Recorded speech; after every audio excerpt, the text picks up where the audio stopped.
Detective Pikachu is a great film, but here's a tidbit about the credits to entice the biggest of fans.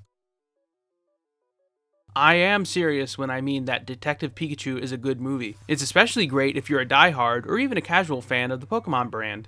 Just as the movie ends, the audience is treated to even more great fan service in the film's end credits.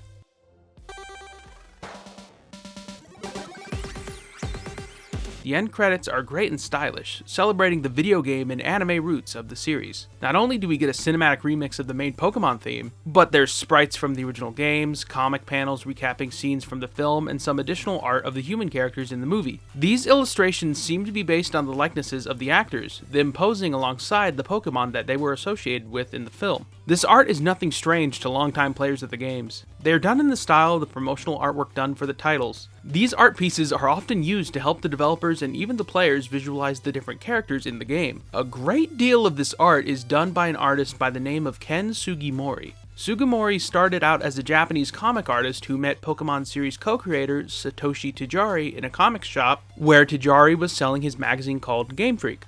The two decided to transition Game Freak from a magazine into a video game developer and pitched the idea for the first Pokemon games to Nintendo in 1990. Pokemon Red and Green wouldn't see release until 1996 in Japan, where I'm sure you can picture the rest from there.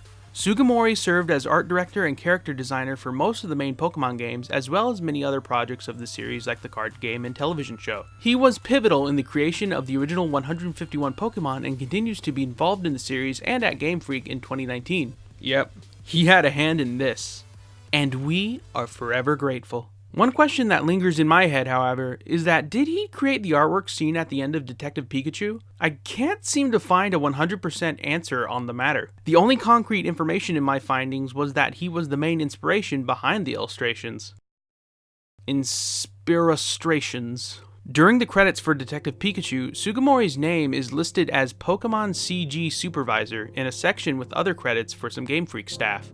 The only other credit he's associated with the 2019 Pokemon film is a based on the Pokemon series by attribution, along with Tajiri and Junichi Masuda. Masuda was one of the original developers of the first game and is currently a chairman at Game Freak, still overseeing the production of the Pokemon games, even as a main director up until most recently. He's also a music composer for the series, responsible for the theme remixed by film composer Henry Jackman. Really though, the credits for the film show that the main on-end sequence for the film was done by a company called Antenna Creative.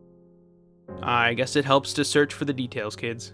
Sugimori may have not done the art for these credits, but his artistic influence over the Pokemon series still shows up in a live-action film like Detective Pikachu. It just shows how much the filmmakers cared about the series. That or the other parties involved really had a firm hand in things.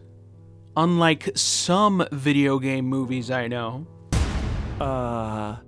Meow?